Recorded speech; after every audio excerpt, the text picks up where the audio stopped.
लोकसभा चुनाव के नतीजों से पहले एग्जिट पोल्स में प्रधानमंत्री मोदी तीसरी बार हैट्रिक लगाते नजर आ रहे हैं। एक पोल में तो एनडीए 400 के पार पहुंचती नजर आ रही है। वहीं कई पोल्स में एनडीए को 365 और इंडिया को 145 सीटों का अनुमान जताया जा रहा है। यूपी के लखनऊ में लोगों ने किस मुद्दे पर वोट डाला है, कौन सी पार्टी को जीतने की उम्मीद है, हमारे संवाददाता ने लोगों से यहां पर उनकी राय जानने की कोशिश की है। आइए आपको दिखाते हैं।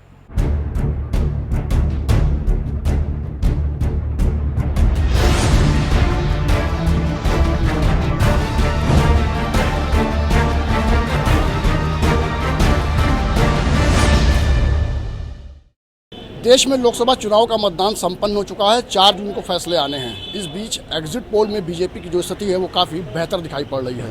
हम आज लखनऊ में मौजूद हैं और यहाँ जनता से जानेंगे कि आखिरकार उनको क्या लगता है कि किसकी सरकार बननी चाहिए और क्यों बननी चाहिए। बीजेपी की सरकार बननी चाहिए थी और उसी की सरकार बन रही है जी।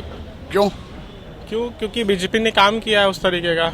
अगर हम इंफ्रास्ट्रक्चर की बात करें तो इंफ्रास्ट्रक्चर बहुत एक्सपोनेंशियली ग्रो किया है इस मामले में। जिस हिसाब से जो माहौल बना हुआ है, जो लोगों के बीच में चर्चा चल रही है, उस अनुमान के मुताबिक तो मुझे लगता है कि इस बार फिर से बीजेपी की ही सरकार आएगी और आना भी चाहिए क्योंकि विकास का कार्य इतना हुआ है, प्रोग्रेस हुआ है।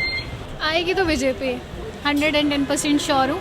और क्यों आएगी उसका जवाब एक्चुअली में मेरे को बताने की ज़रूरत नहीं है, क्योंकि इतना काम उन्होंने करके दिखाया है ना पिछले 10 सालों में, जितना पिछले 70 सालों में नहीं हुआ है। तो मुझे नहीं लगता इस बात में कोई डाउट है कि सरकार किसी और की आएगी, मतलब कोई शक ही नहीं हो। और फिर ये राम मंदिर वाला, ये तो एक मास्टर स्ट्रोक था, तो ऑब्वियसली आएगी तो बीजेपी। मोदी जी, योगी आदित्यनाथ जी, उत्तर प्रदेश में उन्होंने काम करा हुआ, लोगों को दिखता है।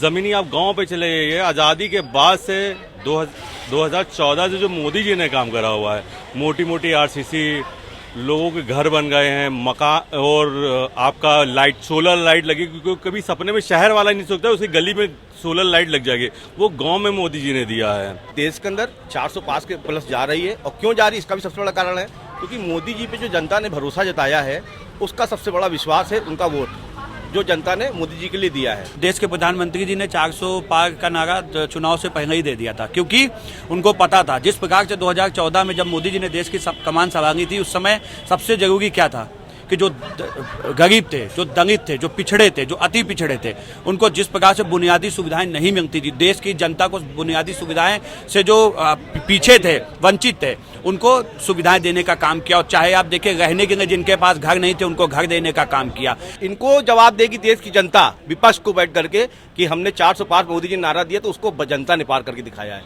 तो ये मैं बता रहा हूँ 400 पार है।